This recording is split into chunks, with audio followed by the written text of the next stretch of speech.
जय हिंद साथियों, आज की इस वीडियो में एनटीपीसी एग्जाम 5 जून के लिए एक ऐसा पूरा संभावित मॉडल पेपर देखेंगे जो मॉडल पेपर साथियों आपकी रियल शिफ्ट पर भारी पड़ेगा। यानी कि आज की इस वीडियो में साथियों जितने भी क्वेश्चंस देखेंगे ये सभी के सभी सवाल साथियों हूबहू आपकी शिफ्ट में आपको साथियों देखने को मिलेंगे। तो समझदारी इसी में है साथियों कि अपनी रियल परीक्षा से पहले पहले इन सभी सवालों को तैयार कर लीजिए, इन सभी क्वेश्चंस का रिवीजन कर लीजिए। आपका पेपर साथियों बड़े आराम से क्रैक हो जाएगा अगर आप ये पूरी वीडियो शुरू से अंत तक देख लेंगे। तो साथियों इसमें सबसे पहले मैंने 40 सवाल रखे हैं, जैसे आपके एग्जाम में साथियों 40 सवाल आएंगे जीके के। उसके बाद टॉप लेवल के रीजनिंग के क्वेश्चंस होंगे और उसके बाद साथियों मैथ्स के क्वेश्चंस होंगे। तो पहला सवाल आपके स्क्रीन पर है, करके हड़प्पा कालीन सभ्यता में जो विशाल स्नानागार था इसकी खोज किसके द्वारा की गई थी? तो राखाल दास बनर्जी के द्वारा साथियों स्नानागार की खोज की गई थी, आपको याद रखना है। उसके बाद देखिए अजात शत्रु के कार्यकाल में किस बौद्ध संगीति का आयोजन किया गया था? तो आपका जवाब अगर प्रथम बौद्ध संगीति है तो आपका जवाब बिल्कुल सही हो जाएगा। उसके बाद अगर बात करें करके हड़प की नीति सबसे पहले किस रियासत पर लागू की गई थी? तो साथियों सतारा रियासत पर लागू की गई थी। राइट आंसर आपको ऑप्शन नंबर सी होगा। उसके बाद देखिए करके स्वतंत्रता संघर्ष के दौरान प्रसिद्ध समाचार पत्र, जिस समाचार पत्र का नाम है केसरी, इसके संस्थापक कौन थे? तो मैं कहूंगा साथियों लोकमान्य तिलक इसके संस्थापक थे। राइट आंसर आपका जाएगा ऑप्शन नंबर बी के साथ। अगला सवाल देखिए कह रहे कि कांग्रेस के नरम दल और गरम दल का समझौता किस सम्मेलन में हुआ था? ये बहुत इंपॉर्टेंट क्वेश्चन है साथियों, आप लोग याद रखेंगे। सवाल का जवाब क्या होगा? लखनऊ समझौता। आप लोग याद रखेंगे लखनऊ समझौता कब हुआ था? तो 1916 में लखनऊ समझौता हुआ था। इस समझौते में कांग्रेस का नरम दल और साथियों गरम दल का समझौता हो गया था। उसके बाद देखिए कह रहे किस ब्रिटिश गवर्नर जनरल ने देश में से सती प्रथा का उन्मूलन किया था? साथियों मुझे बताइए, निर्मूल किया था या उन्मूलन किया था? साथियों बात यहां पर एक ही है। चलिए तो बता दीजिए साथियों आपका राइट आंसर क्या होगा। तो आप लोग याद रखेंगे साथियों विलियम बेंटिक इन गवर्नर जनरल का नाम है और इन्होंने साथियों सती प्रथा की समाप्ति की थी। आंसर आपका ऑप्शन नंबर सी होगा। अगला सवाल देखिए करके अवध में किसानों का नेतृत्व किसने किया था? तो अवध में साथियों किसानों का नेतृत्व किसने किया था? बाबा रामचंद्र ने किया था। राइट आंसर आपका ऑप्शन नंबर सी हो जाएगा। उसके बाद देखिए कह रहे कि जापान में जो रक्तहीन क्रांति थी है ना, इसकी स्थापना साथियों किस वर्ष की गई थी? मुझे बताइए। तो रक्तहीन क्रांति कह लो या मेजी पुनः कह लो साथियों, इसकी स्थापना कब की गई थी? तो साथियों 1868 में की गई थी। आंसर आपका ऑप्शन नंबर बी होगा। उसके बाद देखिए भारत में पुर्तगालियों का पहला गवर्नर कौन था? तो इनका साथियों नाम क्या था? इनका नाम था डी अल्मीडा। क्या? De Almeida. ये भारत में पुर्तगालियों के पहले गवर्नर थे। उसके बाद देखिए साथियों वित्त आयोग क्या होता है? ये आपको बताना है साथियों के वित्त आयोग के बारे में। क्या पंचवर्षीय योजनाएं बनाता है वित्त आयोग, या मौद्रिक नीति तैयार करता है वित्त आयोग, या केंद्रीय सरकार के कर्मचारियों के वेतन में संशोधन की सिफारिश करता है, या केंद्र और राज्यों के बीच संसाधनों के बंटवारे पर निर्णय करता है वित्त आयोग? मैं कहूंगा बिल्कुल सही ऑप्शन नंबर डी वाला आपका जवाब होगा। उसके बाद देखिए कह रहे कि भारतीय संविधान की विशेषता इनमें से कौन सी नहीं है? मुझे बताइए। साथियों देखिए आपके एग्जाम में एमसीक्यू क्वेश्चन आएंगे, तो आप एमसीक्यू क्वेश्चंस की जितनी ज्यादा से ज्यादा प्रैक्टिस कर सकते हैं साथियों अपने 5 जून से पहले कर लीजिए, अगर आप वाकई में साथियों इस एग्जामिनेशन को पास करना चाहते हैं, है ना। और साथियों आपके एग्जाम तक आपकी इतनी प्रैक्टिस करवा दी जाएगी जीके जीएस की, रीजनिंग की, मैथ की, कि समझ लीजिए साथियों रीजनिंग और मैथ के सभी सवाल आपको मालूम होंगे, क्योंकि मैं साथियों डेली आपको प्रैक्टिस करवाता हूं रीजनिंग की भी और मैथ की। अगर आप डेली यहां से साथियों प्रैक्टिस करेंगे तो आपको ये समझ लीजिए 90% से ऊपर ही सवाल आपके यहां पर सही होंगे आपके एग्जाम में। रीजनिंग और मैथ की मैं बात कर रहा हूं, जीके में इतना नहीं हो सकता है। जीके में साथियों 40 सवाल आएंगे, अगर 25 प्लस आप सही कर गए तो ये समझ लीजिए बहुत अच्छी बात है ना। रीजनिंग पर आपकी पूरी कमांड बनवा दूंगा, मैथ पर साथियों पूरी कमांड बनवा दूंगा। चलिए तो इस सवाल की अगर बात करें करके यहां पर अगर बात करें साथियों कौन सी संविधान की विशेषता नहीं है? तो लिखित संविधान है अपना संविधान भारत का, बिल्कुल। संविधान की सर्वोच्चता है, बिल्कुल सही। मौलिक अधिकार है, बिल्कुल सही। प्रतिबद्ध न्यायपालिका है, मैं कहूंगा नहीं। उसके अलावा नीति निर्देशक सिद्धांत भी है संविधान में, तो मैं कहूंगा ये विशेषता नहीं है। नहीं है तो यही आपका राइट आंसर है। उसके बाद देखिए अगला सवाल करके संविधान सभा के किस नेता ने संवैधानिक उपचारों के अधिकार को भारतीय संविधान का हृदय और आत्मा कहा? तो यह बात साथियों किसने कही थी? यह बात तो डॉक्टर भीमराव अंबेडकर के द्वारा कही गई थी। राइट आंसर आपको ऑप्शन नंबर बी होगा। देखिए कह के राज्यसभा कब भंग की जा सकती है? सही जवाब मुझे बताइए। तो राज्यसभा कब भंग की जा सकती है? साथियों लोकसभा के कार्यकाल पूर्ण होने के पश्चात, राज्यसभा के कार्यकाल पूर्ण होने के पश्चात, या किसी से केंद्र सरकार भंग होने के बाद, या राज्यसभा पूर्णतया कभी भंग नहीं। देखिए राज्यसभा कभी भंग नहीं की जा सकती है, तो इसलिए सबसे सटीक जवाब आपका ऑप्शन नंबर डी होगा। उसके बाद देखिए साथियों, जो अनुच्छेद 56 है ना, 56, इसमें आखिर क्या लिखा हुआ है ये मुझे बता दीजिए। साथियों 56 में राष्ट्रपति के निर्वाचक की बात कही गई है। राष्ट्रपति के निर्वाचक मंडल की बात तो अनुच्छेद 54 में कही गई है। राष्ट्रपति की विधायी शक्तियों के बारे में बताया गया है, या राष्ट्रपति के कार्यकाल प्रावधान के बारे में बताया गया है। बिल्कुल सही, अनुच्छेद 56 में राष्ट्रपति के कार्यकाल प्रावधान के बारे में बताया गया है। लोकतांत्रिक सरकार के 3 अंग कौन कौन से होते हैं साथियों, मुझे बता दीजिए। तो कार्यपालिका, विधायिका, न्यायपालिका। बिल्कुल सही साथियों, लोकतांत्रिक सरकार के 3 अंग कार्यपालिका, विधायिका और न्यायपालिका ही होती है। कह के भारत के पंचायत राज प्रणाली में कितने स्तर होते हैं, तो अगर आपके एग्जाम में सवाल पूछा जाए तो 3 स्तर आप लोग बता देना, क्योंकि भारत के पंचायती राज प्रणाली में 3 स्तर ही होते हैं। उसके बाद देखिए भारत में खाद्य सुरक्षा अधिनियम कब लागू किया गया, तो ये साथियों कब लागू किया गया आपसे पूछा जा रहा है। तो 2013 में साथियों इसको लागू किया गया। राइट आंसर आपका ऑप्शन नंबर सी होगा। उसके बाद देखिए कह के राष्ट्रीय प्रतीक में सिंह के अलावा और कौन से जानवर की आकृति है, तो और किस जानवर की साथियों आकृति है ये आपसे पूछा जा रहा है। मैं कहूंगा बैल की भी है और घोड़े की भी है, इसलिए राइट आंसर आपका बी होगा। और उसके बाद देखिए दक्षिणी गोलार्ध में उत्तर अयनांत किस दिन होता है, तो साथियों यहां पर आपका जवाब जो होगा वो 22 दिसंबर हो जाएगा। आंसर आपका ऑप्शन नंबर ए होगा। अगला देखिए कह रहे कि पृथ्वी का अक्ष झुका हुआ नहीं होता, तो सूर्य की किरणें केवल लंबवत पड़ती, किस रेखा पर लंबवत पड़ती, ये आपसे पूछा जा रहा है। मैं कहूंगा भूमध्य रेखा पर लंबवत पड़ती। राइट आंसर आपका ऑप्शन नंबर डी हो जाएगा। कह रहे कि ग्रेट बैरियर रीफ ये कहां पर स्थित है, मुझे बताइए ये कहां पर स्थित है साथियों। ऑस्ट्रेलिया में, इंग्लैंड में, सऊदी अरब में या न्यूजीलैंड में, तो ग्रेट बैरियर रीफ आप लोग याद रखेंगे ऑस्ट्रेलिया में स्थित है। कहां पर साथियों, ऑस्ट्रेलिया में। कह रहे कि कौन सा प्रदेश रबर का सबसे अधिक उत्पादन करता है, तो रबर का सबसे ज्यादा उत्पादन करने वाला राज्य कौन सा है, मैं कहूंगा केरल ही रबर का सबसे ज्यादा उत्पादन करने वाला राज्य है। अगला सवाल देखिए कह रहे कि विश्व का सबसे विशाल समुद्र कौन सा है, तो इन सारे समुद्रों में से मुझे बताइए सबसे विशाल समुद्र कौन सा है। तो अगर आपका जवाब प्रशांत महासागर है तो मैं कहूंगा आपका जवाब बिल्कुल सही है। उसके बाद देखिए कह रहे कि इनमें से कहां पर विश्व का सबसे कम यूरेनियम रिजर्व है, तो इनमें से सबसे कम यूरेनियम रिजर्व कहां पर है, मैं कहूंगा ऑस्ट्रेलिया में। कहां पर है साथियों, ऑस्ट्रेलिया में है। उसके बाद देखिए कह रहे कि कौन सा शहर गोदावरी नदी के किनारे पर स्थित नहीं है, तो कौन कौन से शहर गोदावरी नदी के किनारे पर स्थित है साथियों मुझे बताइए। चलिए चलिए तो आप लोग याद रखेंगे नासिक गोदावरी नदी के किनारे पर स्थित है, नक्सारी नहीं है। उसके अलावा नांदेड़ भी है और निजामाबाद भी गोदावरी नदी के किनारे पर स्थित है। तो इस सवाल का जवाब आपका ऑप्शन नंबर बी होगा। कह रहे कि निम्नलिखित में से किस रेडियो धर्मी धातु का विश्व का सबसे बड़ा भंडार मौजूद है, साथियों मुझे बताइए कहां पर, यानी कि भारत में किस रेडियो धर्मी धातु का सबसे बड़ा भंडार मौजूद है। साथियों अपने भारत में किसकी बात चल रही है, थोरियम की बात चल रही है। थोरियम आपके सवाल का बिल्कुल सही जवाब है। कह रहे कि भारत का सबसे अधिक लीची का उत्पादक राज्य कौन सा है, तो भारत का सबसे अधिक लीची का उत्पादक राज्य बिहार राज्य है। राइट आंसर आपका ऑप्शन नंबर बी ए होगा। उसके बाद देखिए कह रहे कि किसी नदी घाटी के चौड़ा होने का कारण क्या होता है, मुझे बताइए। तो किसी नदी घाटी के चौड़ा होने का कारण साथियों पार्श्विक अपवर्तन होता है, पार्श्विक अपवर्तन होता है। आंसर आपका ऑप्शन नंबर बी होगा। 2011 की जनगणना के अनुसार सबसे अधिक घनत्व किसका था, तो मैं कहूंगा किसका था साथियों, दिल्ली का था, इसलिए सही जवाब आपका ऑप्शन नंबर डी होगा। उसके बाद देखिए जीएसटी का कानून लागू करने वाला पहला राज्य कौन सा है, तो यहां पर अगर बात करें साथियों असम आपके सवाल का बिल्कुल सही जवाब हो जाएगा। जीएसटी का कानून लागू करने वाला पहला राज्य असम ही है। कह रहे कि किस राज्य सरकार ने एकीकृत स्वास्थ्य बीमा योजना शुरू की है, तो साथियों कुछ क्वेश्चंस तकरीबन 10 सवाल आप लोग देख लीजिए करंट अफेयर के, ये बहुत ही इंपॉर्टेंट साथियों 10 सवाल लेकर आया हूं, यहां से कुछ क्वेश्चंस आपको जरूर आपके एग्जाम में देखने को मिलेंगे। कह रहे कि किस राज्य की बात चल रही है जिसने स्वास्थ्य बीमा योजना शुरू की है, मैं कहूंगा एकीकृत स्वास्थ्य बीमा योजना तो ओडिशा राज्य ने शुरू की है। कह रहे कि भारत और किस देश के बीच कृषि के क्षेत्र में सहयोग पर समझौता ज्ञापन पर हस्ताक्षर हुए हैं, तो यहां पर अगर बात करें भारत और नेपाल आपके सवाल का बिल्कुल सही जवाब हो जाएगा। भारत और नेपाल देश के बीच कृषि के क्षेत्र में सहयोग पर समझौता ज्ञापन पर हस्ताक्षर हुए हैं। अगला देखिए, अगला सवाल आपकी स्क्रीन पर कह रहे कि भारत और किस देश ने अपने राजनयिक संबंधों की 78वीं वर्षगांठ मनाई है, तो भारत और रूस ने बनाई है। आंसर आपका ऑप्शन नंबर बी हो जाएगा।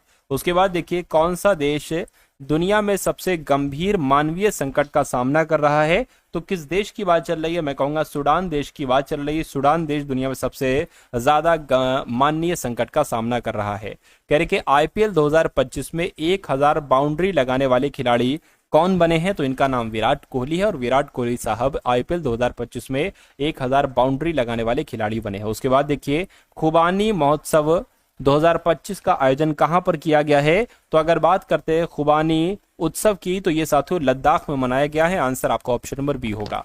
उसके बाद देखिए करके किसे राष्ट्रीय समुद्री वरुण पुरस्कार से सम्मानित किया गया है, तो इनका नाम राजेश उन्नी है और राजेश उन्नी को ही राष्ट्रीय समुद्री वरुण पुरस्कार से सम्मानित किया गया है। उसके बाद देखिए अगला सवाल कह रहे कि किस राज्य के पुलिस पोर्टल को पुलिस सुरक्षा श्रेणी में स्कॉच पुरस्कार मिला है, तो साथियों उत्तर प्रदेश को स्कॉच पुरस्कार मिला है। पुलिस पोर्टल को मतलब उत्तर प्रदेश की पुलिस पोर्टल को पुलिस सुरक्षा श्रेणी में स्कॉच पुरस्कार दिया गया है।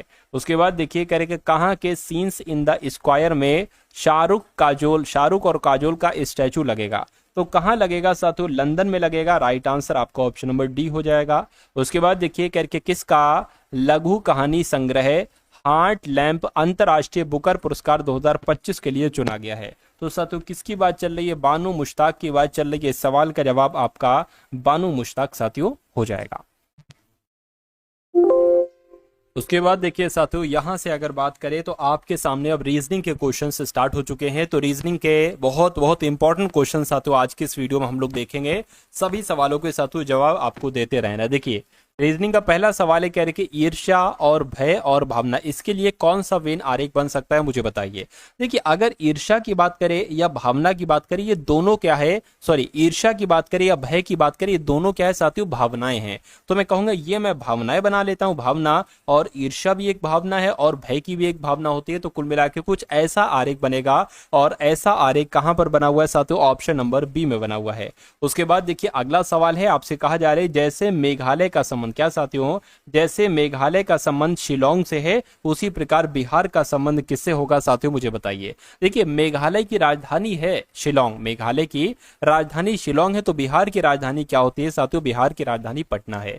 तो इस प्रकार जिनका आंसर ऑप्शन नंबर डी के साथ था, मैं कहूंगा आंसर आपका बिल्कुल सही था। उसके बाद देखिए आपसे कहा यह जा रहा है कि जैसे 72 से यहां पर 90 बनाया गया है, उसी प्रकार 48 से यहां पर 60 बनाया गया है, तो 24 से साथियों आपको बताने कि क्या नंबर यहां पर बन सकता है, एक बार फटाफट मुझे कमेंट करके आप लोग बता दीजिए। देखिए अगर हम यहां पर बात करें, देखिए 18 चौक कितने होते हैं, 18 चौक 72 होते हैं और 18 पंजे कितने होते हैं साथियों, 90 होते हैं। तो इसी का कुछ ऐसा ही बनेगा। देखिए साथियों अगर यहां पर अगर हम लोग बात करें 12 चौक आपके कितने होते हैं, 48 होते हैं और 12 पंजे कितने होते हैं साथियों, आपके 60 होते हैं। तो 18 आया है ना। अब ये क्या आएगा आप साथियों, 6 चौक आ जाएगा, तो 6 चौक आपके 24 हो गया, तो 6 पंजे कितने हो गए साथियों, आपके 30 हो गए। यानी कि यहां पर क्या 30 नंबर आएगा। अच्छा 30 तो ऑप्शन में भी है, यानी कि यही आपका बिल्कुल करेक्ट आंसर हो जाएगा। उसके बाद देखिए अगले नंबर का सवाल आपकी स्क्रीन पर है साथियों, देखिए सवाल को और मुझे बताइए अपना सही जवाब क्या होगा। यहां पर आपसे साथियों कहा जा रहा है कि जैसे कि साथियों 11 है, उसके बाद 31 आ गया है, उसके बाद 55 आ गया है, उसके बाद 84 आ गया है और उसके बाद 119 आ गया है। तो अगला नंबर साथियों आपको बताने के यहाँ पर क्या आ सकता है। देखिए 11 से 31 हुआ है, तो मैं कह सकता हूँ 11 से 31 हुआ है, कितना बड़ा है, मैं कहूंगा 20 बड़ा है। ठीक है 31 से 55 हुआ है, अब कितना बड़ा है साथियों, अब यहाँ पर आपका 24 बड़ा है। अच्छा 55 से 84 हुआ है साथियों, 29 बड़ा है और 84 से 119 हुआ है साथियों, लगभग कितना 35 बड़ा है। तो अब मुझे आप लोग बता दीजिए इसमें यहाँ पर कितना बढ़ेगा। अब देखिए यहाँ पर साथियों अगर हम लोग बात करें, एक नया कॉन्सेप्ट निकलता है। यहाँ पर आपका 4 बड़ा है, यहाँ पर आपका साथियों 5 बड़ा है, यहाँ पर आपका 6 बड़ा है, तो जाहिर सी बात है यहाँ पर आपका 7 बढ़ेगा, यानी कि 35 और 7 कितने हो जाएंगे, मैं कहूंगा 42 हो जाएंगे। तो कुल मिला के यहाँ पर 42 आएगा, यानी कि 119 और 42 कितने होते हैं साथियों, जोड़ लीजिए और यही आपका आंसर आ जाएगा। 11 हो गया साथियों, 6 हो गया, एक 161 आपका यहाँ पर आ जाएगा। और 161 कहां पर लिखा हुआ है, ऑप्शन नंबर बी में लिखा हुआ है। तो जिनका आंसर ऑप्शन नंबर बी के साथ है, मैं कहूंगा आंसर आपका बिल्कुल करेक्ट है। देखिए डबल जे है, एल है और फिर उसके बाद साथियों खाली जगह है, डबल के है, डबल जे है, उसके बाद फिर एक खाली जगह है, डबल नहीं इस बार ट्रिपल के है, जे है और फिर एक खाली जगह है, और उसके बाद साथियों एल ट्रिपल के है और फिर जे जे है। आपको बताना है कि इन खाली जगह में कौन कौन से लेटर्स आ सकते हैं। देखिए सबसे पहले जरा काउंट करिए इसको, 1 2 3 4 5 6 7 8 9 10 11 12 13 14 15 16 17 18 19 20, यानी कि मैं कह सकता हूं साथियों 20 का यहां पर बन रहा है ना। चलिए 20 का बन रहा है। तो अगर 5 5 की अगर हम बात करें, 1 2 3 4 5 ये अलग हो गया, 1 2 3 4 5 ये अलग हो गया, 1 2 यहां पर तो हो ही नहीं पाएगा क्योंकि यहां पर शुरू में के है, यहां पर जे है, तो ये तो लॉजिक नहीं लग पाएगा। अच्छा 6 6 करो जरा, देखो 1 2 3 4 5 6 ये अलग हो गया, 1 2 3 4 5 6 ये अलग हो गया, 1 2 3 4 5 6 ये अलग हो गया। अब देखिए शुरू में डबल जे आ रहा है, यहां पर भी डबल जे है, यहां पर भी डबल जे है, तो यहां पर भी डबल जे ही होना चाहिए, मैंने बना दिया। यहां पर भी डबल जे है, उसके बाद डबल जे एल ट्रिपल के, डबल जे अब यहां पर सातों एल आ जाएगा और ट्रिपल के आ गया। उसी प्रकार डबल जे एल और यहां पर भी सातों ट्रिपल के आ जाएगा। तो आपने क्या लिखा है, आपने के लिखा है, आपने एल लिखा है, आपने जे लिखा है। तो के एल जे कहां पर लिखा हुआ है सातों, ये ऑप्शन नंबर ए में लिखा हुआ है, यानी कि यही आपका बिल्कुल सही जवाब है। उसके बाद देखिए अगले नंबर का सवाल सातों आपके स्क्रीन पर, इस सवाल को देखिए और मुझे बताइए राइट आंसर क्या होगा। यहां पर कहा जा रहा है कि हार्ट को क्या लिखा जाता है, यानी कि HAR KED को RAHD लिखा जाता है, RACIAL को CARLAI लिखा जाता है। तो निम्बल को साथियों क्या लिखा जा सकता है, मुझे बताइए। देखिए जब मैंने इन लेटर्स को देखा तो मुझे ऐसा लगा कि इन लेटर्स की मदद से ही साथियों ये सारे लेटर्स बनाए गए हैं। जब मैंने इन लेटर्स को देखा तो इन लेटर्स की मदद से ये सारे लेटर्स बनाए गए, समझ में आ रहा है ना। लेकिन बनाए कैसे गए हैं ये मैं आपको बता दे रहा हूं। देखिए ये HAR है तो ये RAH हो गया, यानी कि शुरू के साथ अपोजिट लिख दिए गए हैं। जैसे कि ये KED है तो यहाँ पर DEK लिख दिया गया है। उसी प्रकार यहाँ पर RAC है ना, तो यहाँ पर CAR लिख दिया गया, और IAL है तो LAI, यानी कि अपोजिट चल रहा है। तो यहाँ पर हम इसका अपोजिट लगाएंगे, MIN, क्या MIN हो गया, और यहां पर ELB, क्या साथों ELB। अब आपको देखना है कि ये कौन से ऑप्शन में है साथों, MIN ELB, ये तो ऑप्शन नंबर ए वाले में है। तो जिनका भी आंसर ऑप्शन नंबर ए के साथ है, मैं कहूंगा आंसर आपका बिल्कुल करेक्ट हो जाएगा भाई, बहुत बढ़िया, वेरी गुड क्लास। चलिए साथों उसके बाद देखिए कह के पिक्सल इज क्यूट को 486 लिखा जाता है, एलेनर इज ब्यूटीफुल को 147 लिखा जाता है, पिक्सल इज, ये तो बहुत बड़ा आ गया साथियों, pixel is black and Eleanor is white को 0 3 7 5 4 8 4 लिखा जाता है। तो कुल मिला के आपसे पूछा जा रहा है कि एलेनर के लिए कोड क्या होगा, 8 होगा, 7 होगा, 4 होगा, या सातों 1 होगा। अब देखिए एलेनर आखिर कहां पर लिखा हुआ है, एक तो एलेनर सातों यहां पर लिखा हुआ है ना, तो एलेनर का कोड 147 में सही होगा। अब एक काम आप साथों ये कर सकते हैं, क्या काम आप ये कर सकते हैं, आप देखिए आप इसमें से इज का कोड देख लीजिए और ब्यूटीफुल का कोड देख लीजिए, इज का कोड देख लीजिए और साथों यहां पर आप ब्यूटीफुल का कोड देख लीजिए, है ना। इस देखिए एक तो यहां पर है और एक यहां पर है, देखिए इसमें और इसमें क्या सेम है, 4 सेम है। तो मैं कहूंगा 4 जो होगा वो इज का कोड आपका हो जाएगा, यानी कि ये आंसर आपका नहीं हो सकता। आंसर इसमें से ही होगा 147 में से, तो 117 आंसर इसमें से कुछ ना कुछ हो सकता है। चलिए देखते हैं हम लोग। अब देखिए अब ब्यूटीफुल का आप कोड देख लीजिए, ब्यूटीफुल कहां पर है, ब्यूटीफुल साथों यहां पर है ना, नहीं सॉरी यहां पर नहीं है भाई साहब। अब कैसे निकालेंगे, ब्यूटीफुल तो साथों यहां पर है ही नहीं।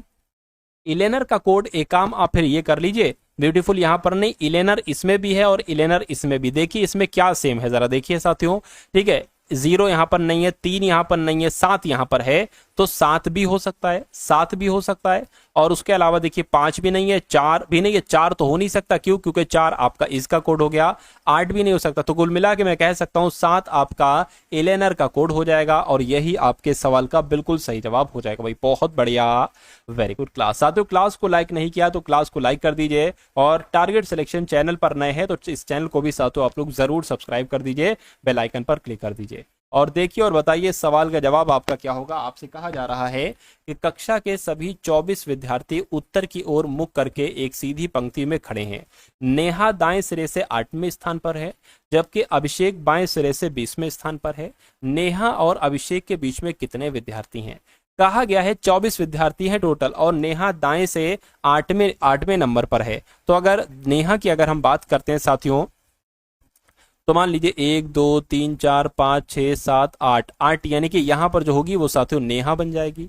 और ये कहने के जबकि अभिषेक बाएं से 20वें स्थान पर हैं, बाएं से 20वें स्थान पर हैं, यानी कि अब देखिए टोटल 24 लोग हैं। अब इधर हमने 8 लिख दिए हैं, तो इधर पता कितने लोग होंगे साथियों? 16 ही लोग होंगे। 1 2 3 4 5 6 7 8 9 10 11 12 13 14 15 16, यानी कि 16 ये हो गया, 8 ये हो गया, टोटल 24 विद्यार्थी हो गए। अब इधर से कहा गया है कि अभिषेक का स्थान कौन सा है? 20 में। तो देखिए 1 2 3 4 5 6 7 8 9 10 11 12 13 14 15 16 17 18 19 20, यानी कि ये साथियों आपका अभिषेक हो जाएगा, ये नेहा हो गई, ये अभिषेक हो जाएगा। तो कह रहे हैं कि दोनों के बीच में कितने लोग हैं, बस इतनी सी बात तो साथियों आपसे पूछी जा रही है। तो मैं कहूंगा एक ये हो गया, एक ये हो गया, केवल 2 ही तो लोग हैं, तो 2 लोग हैं, तो 2 आपका यहाँ पर बिल्कुल सही जवाब हो जाएगा। समझ में आया? कैसा लगा आपको ये सवाल साथियों? एक बार आप लोग जरूर बताएंगे। चलिए अब उसके बाद देखिए अगले नंबर का सवाल आपकी स्क्रीन पर है। देखिए साथियों इस सवाल को, और आप लोग मुझे बता दीजिए कि फटाफट इस सवाल का जवाब आपका यहाँ पर क्या हो सकता है, बताइए। तो यहां पर अगर बात करें साथियों, आपसे कहा गया है कि कुछ संख्या आपको दे रखी है, करके प्रत्येक अंक को अवरोही क्रम में बाएं से दाएं की ओर व्यवस्थित करना है। उसके बाद मूल संख्या की तुलना में कितने अंकों की स्थिति अपरिवर्तित रही है। सबसे पहले इसको अवरोही क्रम में आप लोग लिख लीजिए, बाद में बाद का काम हम लोग यहां पर देखेंगे। चलिए भाई, तो इसको अगर साथियों अवरोही क्रम में हम लोग लिखें तो कैसे लिखेंगे? देखिए सबसे बड़ा यहाँ पर क्या है साथियों, मैं कहूंगा 9 है, तो 9 सबसे पहले आ जाएगा। उससे छोटा क्या है? 8 है, और उससे छोटा साथियों 7 है, फिर 6 है, उसके बाद साथियों 5 है, और फिर साथियों 4 है, और उसके बाद 3 है, 2 है, 1 है। अच्छा ये तो नंबर है लगातार। तो अब अगर बात करें, कह रहे कि देखिए ये तो अभी नई संख्या हो गई। अच्छा मूल संख्या क्या थी? मूल संख्या ये थी, तो इसके नीचे जरा आप क्या लिखिए साथियों, इसके नीचे आप जरा मूल संख्या लिखिए, क्योंकि मूल संख्या की तुलना में कितने अंकों की स्थिति अपरिवर्तित रही है हमें ये देखना है। देखिए 3 आ गया, 1 आ गया, है ना, उसके बाद साथियों 8 आ गया, उसके बाद 9 आ गया, और फिर 2 आ गया, 4 आ गया, 7 आ गया, 6 आ गया, 5 आ गया। इसकी स्थिति परिवर्तित हो गई है, इसकी भी परिवर्तित हो गई है, इसकी भी, इसकी भी, इसकी भी, लेकिन इसकी साथियों अपरिवर्तित है, यानी कि 4 जहां पर था 4 जहां पर है। तो कितने अंकों की स्थिति अपरिवर्तित है? मैं कहूंगा सिर्फ और सिर्फ 1 अंक की स्थिति अपरिवर्तित है। ऐसा कहां पर लिखा हुआ है साथियों? ऐसा आपका ऑप्शन नंबर कहां पर लिखा हुआ है? सी में लिखा हुआ है। तो जिनका आंसर ऑप्शन नंबर सी के साथ है, मैं कहूंगा उनका आंसर बिल्कुल करेक्ट हो जाएगा। चलिए भाई, उसके बाद देखिए अगले नंबर का सवाल आपकी स्क्रीन पर है। आपसे क्या कहा जा रहा है साथियों? आपसे कहा जा रहा है कि यदि प्लस का अर्थ यहां पर गायब हो गया भाई साहब, प्लस का अर्थ क्या है? भाग है, और प्लस का अर्थ साथियों भाग है, और यहां पर मैं आपको लिखकर बतला दूं। देखिए प्लस का अर्थ यहां पर क्या है साथियों? भाग है, और उसके अलावा अगर बात करें माइनस का अर्थ क्या है? माइनस का अर्थ साथियों प्लस है, और गुणा का अर्थ माइनस है, ठीक है ना, और साथियों भाग का अर्थ क्या है? यहाँ पर गुणा है। नंबर्स आपको दे रखे 23 गुणा 15 ब्रैकेट बंद, -1/4 ब्रैकेट बंद, और उसके बाद प्लस है 2 - 2 है, और भाग 2 है। देखिए इसको आप कैसे सॉल्व करेंगे कुल मिला के यहाँ पर ये आप लोग मुझे बता दीजिए। देखिए अब अगर बात करें साथियों, सबसे पहले अगर बात करें 23 है और ये 15 है। अब यहाँ पर गुणा है, गुणा की जगह पर हमें माइनस लिखना है, तो यहाँ पर हमने क्या लिख दिया? यहाँ पर हमने माइनस लिख दिया, ठीक है, ब्रैकेट बंद कर दिया। अब साथियों 1 लिखा, भाग की जगह पर क्या है? गुणा है, तो यहाँ पर हमने गुणा लिख दिया, ठीक है। उसके बाद प्लस है, प्लस की जगह पर क्या आ जाएगा? भाग आ जाएगा, तो साथियों भाग लिख दिया, ब्रैकेट में 2, माइनस की जगह पर प्लस है, तो साथियों प्लस हो जाएगा, है ना, और साथियों भाग की जगह पर क्या है? गुणा, तो ये गुणा हो जाएगा। इसको आपको कैलकुलेट करना है साथियों, है ना, इसको कैलकुलेट कर दीजिए और मुझे बता दीजिए आंसर आपका क्या होगा। देखिए 23 में से 15 जाएंगे तो साफ साफ आपके कितने बचेंगे साथियों? आपके 8 बचेंगे, तो यहाँ पर 8 आ जाएगा, है ना। चलिए उसके बाद अगर बात करें 4 गुणा 1 साथियों, 4 गुणा 1 आपका कितना हो जाएगा? अच्छा ये माइनस का तो मैंने लिखा है ना, माइनस का प्लस हो जाएगा, ये प्लस हो जाएगा। ये आपका 4 गुणा 1 कितना हो जाएगा साथियों? 4 हो जाएगा। अब ये आपका ब्रैकेट हो गया बंद, ठीक है, कोई दिक्कत नहीं। अब भाग लिखा हुआ है, भाग आ जाइए। 2 + 2 कितना हो जाएगा साथियों? 4 हो जाएगा। 2 + 2 4 हो जाएगा, है ना। देखिए ये आपका 8 + 4 हो गया, भाग 4 हो गया। अब ब्रैकेट ये वाला बंद हो जाएगा और गुणा यहाँ पर 2 हो जाएगा। अब देखिए 4 और 8 कितना हो जाएगा? 12 हो जाएगा। मैं कहूंगा 12/4 यहाँ पर आ चुका है, और उसके बाद अगर बात करें गुणा 2 आ चुका है। उसके बाद क्या होगा? 4 से कटेगा 12, तो 4 × 3 = 12 हो जाएगा। 3 × 2 हो जाएगा। 3 × 2 कितना होता है? 6 होता है। तो 6 आपके इस सवाल का क्या होगा साथियों? बिल्कुल सही जवाब हो जाएगा भाई, बहुत बढ़िया। Very good class. चलिए, समझ में आया साथियों ये सवाल? अगर समझ में आया साथियों तो बहुत अच्छी बात है। अब नेक्स्ट नंबर का सवाल आप लोग यहाँ पर देख लीजिए, बताइए इसका जवाब आपका क्या होगा। कुछ आप भी साथियों एफर्ट डालिए, पेपर आपको निकालना है साथियों। आप मुझसे पहले आंसर लगाइए और मुझे साथियों बताइए कमेंट में आपका आंसर क्या हो सकता है। अभी तो कमेंट आपके पढ़ नहीं सकता, ऑफलाइन आपकी क्लास चल रही है ना। चले इस सवाल की खैर अगर बात करते हैं, ये कॉन्सेप्ट बहुत बढ़िया है और ये सवाल आपके एग्जाम में डिक्टो आपसे पूछा जा सकता है। कहा जा रहा है कि 2, 6, 4 को कैलकुलेट करके यहाँ पर एल बना दिया गया। अच्छा भैया, 17, 4, 1 को कैलकुलेट करके वी बना दिया गया। ठीक है, कोई बात नहीं। 8, 12, 3 को कैलकुलेट करके डब्ल्यू बना दिया गया। कैसे साथियों बनाया जा रहा है मुझे बताइए। देखिए, नंबर्स को जोड़ा तो नहीं किया है। अगर हम 6 और 2 8 कर दें और फिर 8 और 4 कितना कर दे, 12 हो जाएगा। अच्छा, एल जो होता है वो 12 पर ही तो आता है। ठीक है, कोई दिक्कत नहीं है। उसी प्रकार 17, 4, 21 और 1 22, वी जो होता है वो 22 पर ही तो आता है। और उसी प्रकार 12, 3, 15 और 3 डब्ल्यू जो होता है वो 23 पर ही तो आता है। यानी कि 7, 5, 12 और 1 13, 13 पर साथियों क्या आ जाएगा, एम आ जाएगा। यानी कि एम आपके सवाल का बिल्कुल सही और बिल्कुल सटीक जवाब हो जाएगा। भाई बहुत बढ़िया, वेरी गुड क्लास। उसके बाद देखिए साथियों, अगले नंबर का सवाल है कह रहे कि रिंकू घड़ी के अनुसार 8:15 बजे है। यानी कि अच्छा, रिंकू की घड़ी के अनुसार कह रहे कि 8:15 बजे, मान लीजिए साथियों एक घड़ी यहाँ पर बना लेते हैं और ये साथियों 12 हो गया, ये आपका 3 हो गया, ये 6 हो गया, ये 9 हो गया। उसके अलावा ये 1 हो गया, 2 हो गया और ये 4, ये 5 हो गया, ये साथियों 7 और ये 8 हो गया और ये साथियों 10 और ये आपका 11 हो गया, है ना।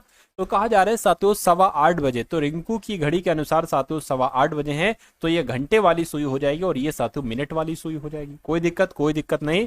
कहा जा रहा है कि यदि मिनट की सुई पूर्व की दिशा में, बिल्कुल साथियों ये पूर्व की दिशा की ओर है और कह रहे कि पूर्व की दिशा की ओर इंगित करती है, तो तो घंटे की सुई साथियों किस तरफ की ओर इंगित करेगी। देखिए, ये आपका होता है साथियों दक्षिण और ये होता है साथियों आपका पश्चिम।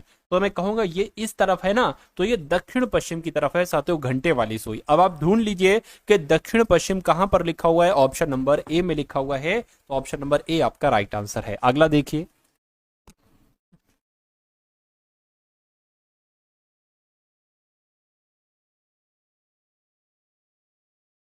आप साथियों इस सवाल को देखिए और मुझे बताइए साथियों आपका सही जवाब क्या होगा। आपसे कहा जा रहा है कि विषम को आपको चुनना है। इन चारों ऑप्शन में से सबसे अलग आपको साथियों क्या लग रहा है, एक बार मुझे बता दीजिए।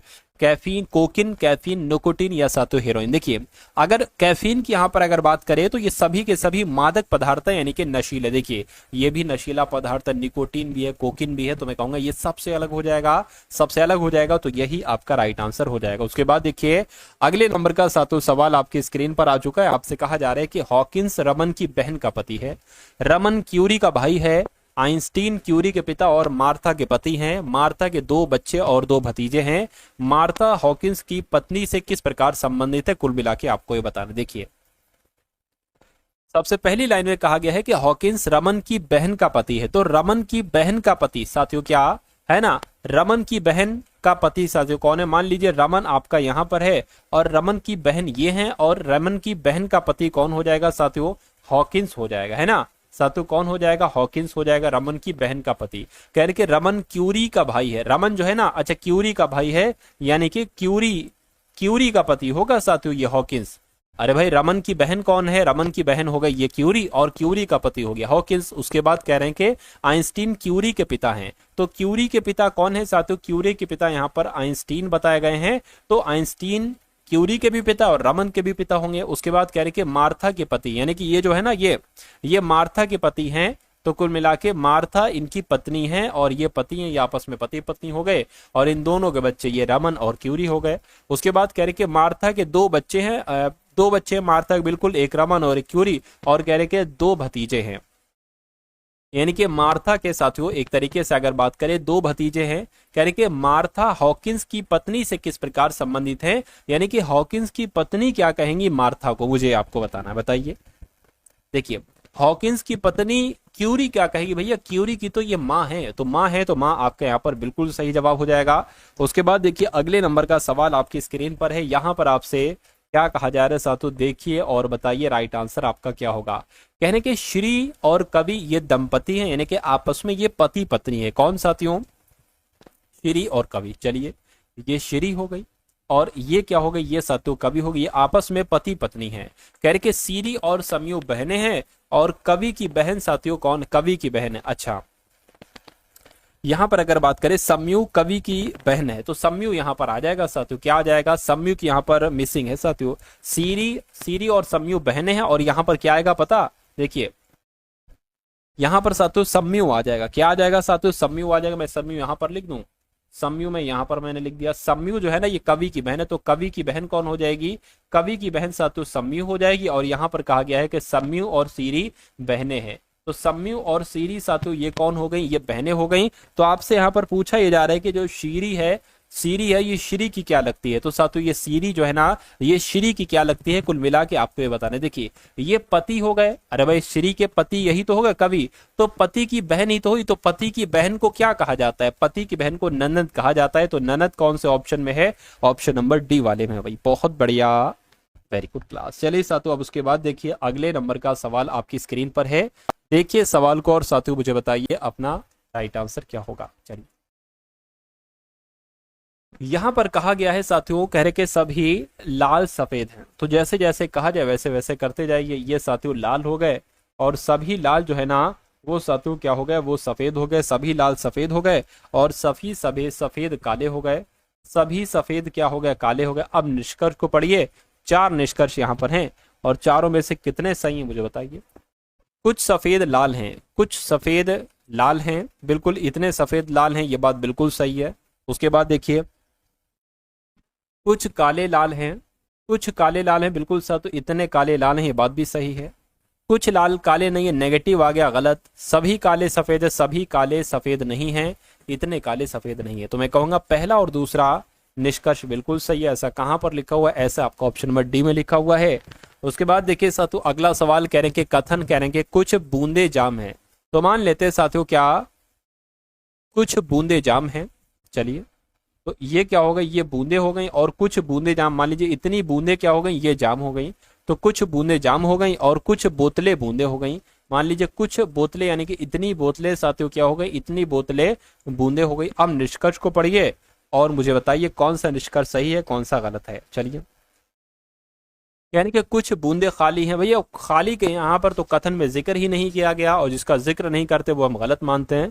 कुछ बोतलें जाम है, तो भैया बोतलें ये हैं, जाम ये है, कैसे ये सही हो जाएगा। तो ना तो निष्कर्ष एक और ना ही निष्कर्ष दो अनुसरण करता है। ऐसा कहां पर लिखा हुआ है, ऐसा सातों आपका ऑप्शन नंबर किस में लिखा था, ऑप्शन नंबर डी में लिखा था। चलिए अब उसके बाद देखिए अगले नंबर का सवाल आपकी स्क्रीन पर है। देखिए सातों इस सवाल को और आप लोग मुझे बता दीजिए कि इस सवाल का जवाब आपका क्या हो सकता है, बताइए। आपसे कहा जा रहा है कि किसी संख्या को इस प्रकार दो भागों में विभाजित किया जाता है कि एक भाग दूसरे भाग से 14 अधिक है और दोनों भागों का अनुपात 7:5 है। यानी कि देखिए अगर पहला भाग 7x हो जाएगा तो दूसरा भाग 5x हो जाएगा और कहा जा रहा है कि एक भाग दूसरे भाग से 14 अधिक है, यानी कि अगर इनका डिफरेंस करोगे तो 14 आएगा। तो 7x - 5x कितना हो जाएगा, 2x बराबर 14 आ गया, x बराबर कितना आ गया साथियों, 7 आ गया। तो कह रहे हैं कि वो संख्या ज्ञात कीजिए, है ना। तो कुल मिला के साथियों अगर वो संख्या की यहां पर बात करते हैं तो वो संख्या यानी कि किसी संख्या को दो भागों में बांटा जाता है। कौन कौन से भागों में, 7 और 5 में भागा जाता है, 7 और 5 में। तो अब इन दोनों संख्याओं को जोड़ लीजिए, कितना हो जाएगा, 12x हो जाएगा। तो वो संख्या 12x है, x बराबर 7 है, तो साथियों 12x कितना हो जाएगा, 12 सत्ते कितना हो जाएगा, 84 हो जाएगा। यानी कि आपके सवाल का जो राइट आंसर होगा वो ऑप्शन नंबर सी यानी कि 84 हो जाएगा भाई, बहुत बढ़िया, वेरी गुड क्लास। चलिए उसके बाद देखिए साथियों अगले नंबर का सवाल है। आपसे कहा जा रहा है कि यहाँ पर 1 से 10 तक की संख्याओं के वर्गों का योगफल मुझे बताइए। देखिए 1 से 10 तक की संख्याओं या कितने से लेकर कितनी भी संख्याओं के वर्गों के योगफल का साथियों एक सूत्र होता है। वो सूत्र मैं आपको बता दे रहा हूं। मान लीजिए प्रथम इन संख्याओं के वर्गों का योगफल आपको निकालना है ना। तो साथियों आप क्या सूत्र लगाओगे, n+1, क्या साथियों, n+1 और 2n+1 अपॉन में साथियों 6 कर दोगे। अब यहाँ पर n पता क्या है साथियों, देखिए 1 से 10 तक लेकर कह रहे हैं ना, प्रथम 10 संख्याओं के वर्गों का योगफल, तो n बराबर क्या हो जाएगा, यहाँ पर 10 हो जाएगा। तो ये 10 आ जाएगा, ये 10 और 1 11 आ जाएगा, है ना। और यहाँ पर क्या साथियों 10 दूना 20 और 1 21 आ जाएगा और नीचे 6 आ जाएगा। इसको साथियों कैलकुलेट करें तो कैसे करेंगे साथियों, देखिए 3 से करे 3 दूना 6, 3 सत्ते आपका 21 हो जाएगा। इधर क्या आ जाएगा 77 यानी कि 770 और बटे 2 आ जाएगा।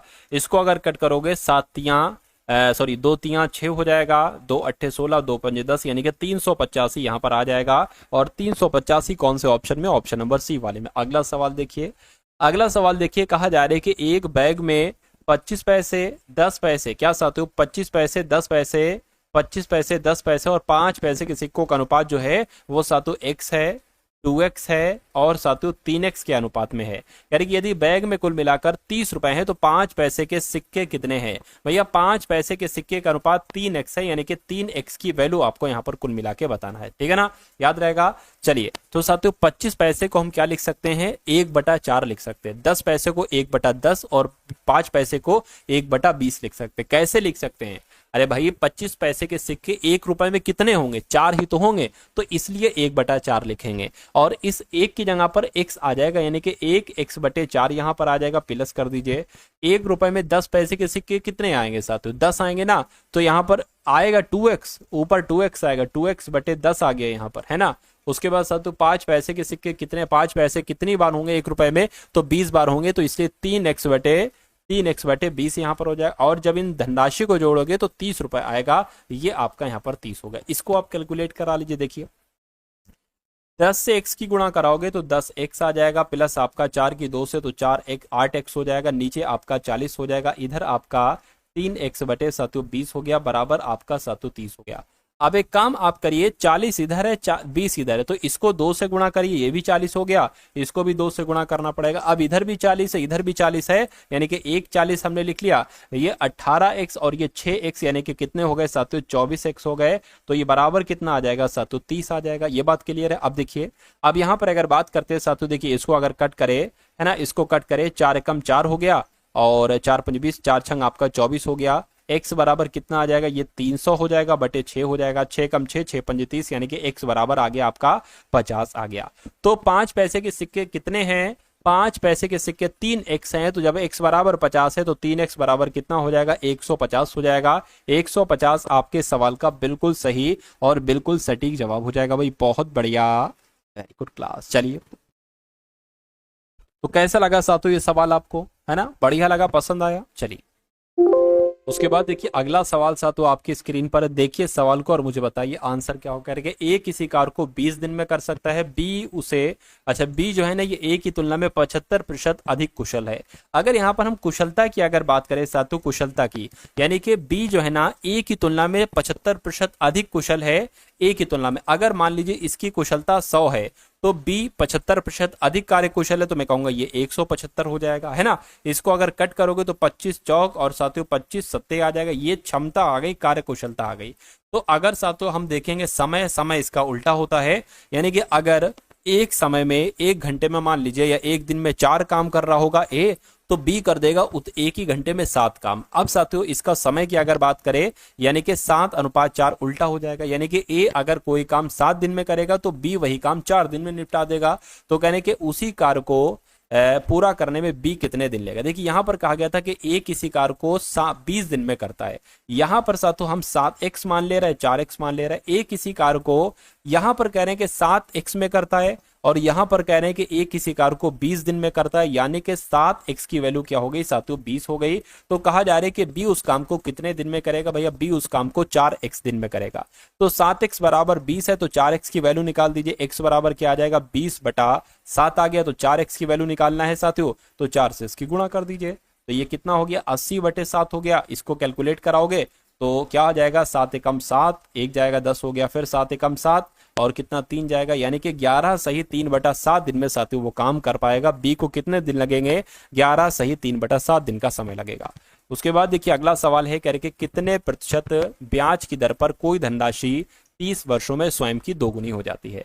यानी कि साथियों आपसे दर पूछी जा रही है, आपको समय कितना दे रखा है? आपको समय 30 वर्ष का आपको समय दे रखा है और कह रहे कि कोई धनराशि स्वयं की, यानी कि अभी मान लीजिए मूलधन वो x है तो वो इसका डबल हो जाएगा साथियों 2x हो जाएगा, और साधारण ब्याज कितना हो जाएगा? इनका डिफरेंस आ जाएगा, x आ जाएगा।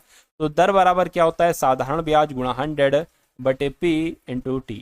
साधारण ब्याज कितना निकाला? x निकाला। देखिए इन दोनों का डिफरेंस होता है साथियों, साधारण ब्याज x गुणा 100 हो जाएगा और साथियों p कितना है? पी आपका x है और t कितना है, t आपका 30 वर्ष है। इससे ये कैंसिल हो जाएगा, r बराबर कितना निकल आएगा, इससे ये कैंसिल हो जाएगा। तो कुल मिला के अगर यहाँ पर हम लोग बात करते हैं, यहां पर अगर बात करें साथियों 10/3 आ चुका है। अब इसको अगर और कैलकुलेट करें ना साथियों हम लोग, तो ये 3 3 3 9 और 1 आ जाएगा, यानी कि 3 सही 1/3 आपका आंसर हो जाएगा। ऐसा कहां पर लिखा हुआ, ऐसा आपका ऑप्शन नंबर ए में लिखा हुआ है ना। तो जिनका भी आंसर साथियों यहां पर है ऑप्शन नंबर ए के साथ, तो मैं कहूंगा आंसर आपका बिल्कुल करेक्ट हो जाएगा भाई। बहुत बढ़िया, वेरी गुड क्लास। चलिए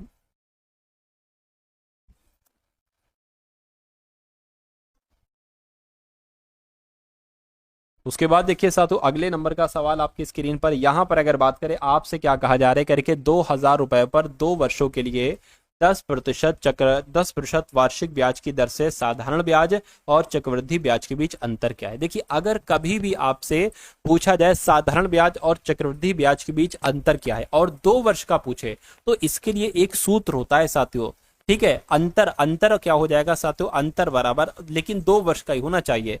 2 वर्ष का चक्रवृद्धि ब्याज और साधारण ब्याज का अंतर बराबर क्या हो जाएगा, मूलधन और साथियों ब्रैकेट में r/100 का होल ऑफ स्क्वायर हो जाएगा। तो मूलधन कितना है, 2000 रुपए है ना। और दर की अगर बात करें 10% है, तो यहाँ पर साथियों 10 गुणा 10 हो जाएगा और नीचे आपका क्या हो जाएगा साथियों 100 गुणा 100 हो जाएगा, है ना। तो इनसे ये आपका कैंसिल हो गया और इन 2 जीरो से ये आपका कैंसिल हो गया, यानी कि 20 आपके सामने आ गया। तो अंतर कितना निकलेगा, 20 रुपए निकलेगा और यही आपका बिल्कुल करेक्ट आंसर हो जाएगा भाई। बहुत बढ़िया, वेरी गुड क्लास। उसके बाद देखिए साथियों अगला सवाल है, कहने के रवि शहर ए से शहर बी तक और शहर बी से शहर ए तक की यात्रा 4 घंटे में तय करता है। यानी कि साथियों ये शहर ए है और ये शहर बी है, यानी कि शहर ए से लेकर बी तक जाता है और फिर बी से लेकर ए तक आता है। तो इसमें कितना साथियों समय लगता है, इसमें उसका समय लगता है साथियों 4 घंटे का। कितना, 4 घंटे का समय लगता है, ठीक है। यानी कि यदि कुल यात्रा के दौरान उसकी चाल, यानी कि यहां से यहां तक गया फिर यहां से यहां तक आए, इसमें इसकी चाल कितनी रही साथियों, 68 किलोमीटर प्रति घंटा, यानी कि 68.3 किलोमीटर प्रति घंटा रही, है ना। तो करके शहर ए से शहर बी के बीच की दूरी कितनी है, तो दूरी बराबर क्या होता है साथियों, दूरी बराबर होता है आपका चाल गुणा समय, है ना। चाल गुणा समय होता है साथियों। चाल कितनी है साथियों, चाल 68.3 है और चाल गुणा समय, समय कितना है 4 घंटे। तो इसको जरा कैलकुलेट करा लीजिए साथियों। एक पॉइंट लगाना है ना, वो बाद में लगा देंगे। 4 3 12 हो गया, 4 8 32 और 1 33 हो गया, 6 चौक 24, 4 8 32 33 हो गया, 4 3 12 हो गया, 4 8 32 33 हो गया, 6 चौक 24 25 26 27 हो गया। एक पॉइंट लगा लीजिए, यानी कि अगर बात करें साथियों 273.2 यहाँ पर आ चुका है। कितना आ चुका है साथियों, 200, है ना, इतना आ चुका है साथियों। चलिए कोई दिक्कत नहीं है। अब अगर बात करें यानी कि दूरी कितनी निकली साथियों, दूरी की अगर बात करते हैं 273 किलोमीटर की दूरी निकली। लेकिन ये दूरी जो निकली है ना, ये यहां से लेकर यहां तक की और फिर यहां से लेकर यहां तक की निकली है, ये बात ध्यान रखिएगा। इसलिए हमें इसकी आधी दूरी करना पड़ेगी। आधी अगर करेंगे तो 2 एकम 2 हो जाएगा, 2 तिया 6 हो जाएगा, 2 छंग 12 हो जाएगा और 2 छंग 12 हो जाएगा। तो कुल मिला के 136.6 किलोमीटर की दूरी निकलेगी। ऐसा कहां पर लिखा हुआ है, ऐसा आपका ऑप्शन नंबर डी में लिखा हो भाई। बहुत बढ़िया, वेरी गुड क्लास। तो कैसी लगी साथियों आपको ये क्लास। इस क्लास में आप लोगों ने सब कुछ देखा साथियों। आपने सबसे पहले अगर बात करते हैं यहाँ पर जीके जीएस देखी, है ना। उसके अलावा साथियों आपने यहाँ पर करंट अफेयर देखी, उसके अलावा साथियों रीजनिंग आपने देखी और मैथ आपने देखी। तो ये डेली क्लास चलती है साथियों इस चैनल के माध्यम से।